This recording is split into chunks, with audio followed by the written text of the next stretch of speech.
If you watched the Super Bowl last month, you might have seen the first national ad for Liquid Death, the canned water company with the tagline, "Murder Your Thirst." We visited the founder and CEO Mike Cessario at the company's headquarters in LA to see how he turned a couple of $1,000 into a $1.4 billion company. When Mike Cessario launched his canned water brand, he did it with no marketing budget and the tagline, "Murder Your Thirst." Hi. What is something that you're going to bet money on someone has to pick up? Maybe take a photo with their phone, share it for free with their 300 followers. Breaking the law, breaking the law. His only chance for survival, he says, grab people's attention. Hey, don't snort that stuff. Shock value. Not shock value, you have to make something. People don't share things that aren't interesting. Each one is made by hand. It's like, wait a second, Liquid Death, what is that? Wait, it's water? Wait, why is it? Like, if you make it interesting, people will talk about it, they'll share it. What's my secret? And they did. People were not only sharing it, I'm getting Liquid Death tattooed on my neck. celebrities were investing in it. I guess go to liquiddeath.com to get skateboards with my blood in it. Some of my childhood heroes became early investors in the company, like Tony Hawk. So wait, if you have my blood, that means you have my DNA. And luckily, it's like we've been able to work with a lot of different celebrities. Cessario was no novice at marketing. A keg from each category. With a decade of experience working with Toyota, Netflix, and Virgin America.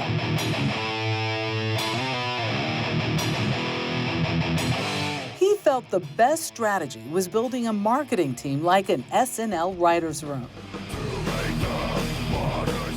We don't really have like a celebrity who's the face of our brand. Because there is nothing more glorious than saving the planet. It's celebrities come and be a guest on our show.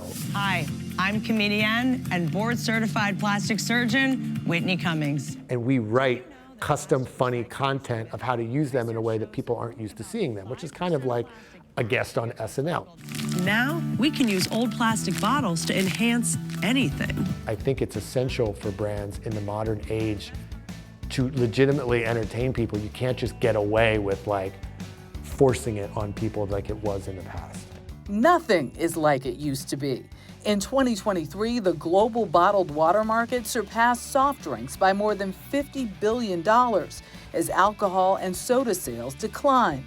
And canned water is projected to grow on average 7% by 2030. Cheers. Cheers. And with that, he seized an opportunity. Oh, wow. Wow, that's like soda. Breaking into carbonated drinks. It has like a vanilla-y kind of, We need something that we know a 9-year-old might actually think is good and that a dude would think is good. So we put a little bit of sugar. This is one of my favorites.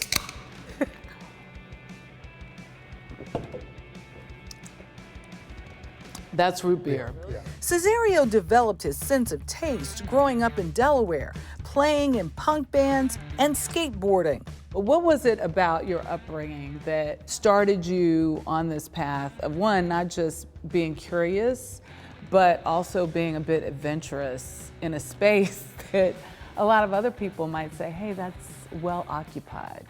So I always had that creative, and skateboarding just being sort of like a rebellious, disruptive, more individualistic kind of thing was always a part of me. Remember, punk? Where did he come up with this idea?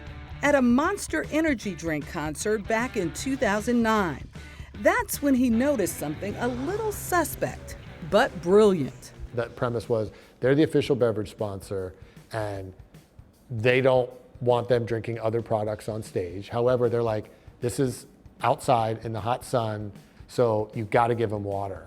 So they produced their own product, water in a can, that looked just like the Monster can and really small at the bottom. It said Tour Water. So Wow. they were never gonna sell it. They only distributed it to the band so that when the bands were on stage drinking water, everyone in the crowd thought they were drinking Monster. Right. I saw that and I was like, oh, that's one. I thought was a little messed up because it's like it's kind of, you know, but it also was like, why isn't water in More a cool. Yeah. That inspired him. What's the healthiest possible thing you could drink? Let's start there. Water. Water. So it was like, oh yeah, water is something that everybody drinks, whether you're a metalhead or you're a mom shopping at Target who's maybe also a metalhead, but the liquid is not going to be a barrier for customers. Neither, he says, will it be a barrier to his personal life, keeping that inner wild child alive and free. How are you having fun? You're in the midst of your new dad. You have this company that's like growing like gangbusters. You can't write a better script. I'm not completely consumed by Liquid Death, and I have time for my family, and I have time for stuff I like doing, like skateboarding and playing drums and that kind of stuff. So I think it's important to like be out in culture, do things, like know what's happening around you and how people are thinking, feeling, what they're laughing at, what they're paying attention to, what they're not. And you just can't do that sitting in an office constantly. Like you have to be out there. Remarkable. I mean, when you think about this brand was launched in December of 2018, and it has grown to be, what, as I said, $1.4 billion company. And all these choices now. You have soda now. I don't want to call it soda. You have flavored carbonated It does water. taste like root beer and like cola. I grabbed this one because I didn't actually taste the water. But think about it. The reduced sugar, not the same amount of sugar that you would find in a cola. These flavored waters. Right, but just kind of growing the brand based on, hey, the healthiest thing out there. I see it everywhere. Now I know more about it. Thank you.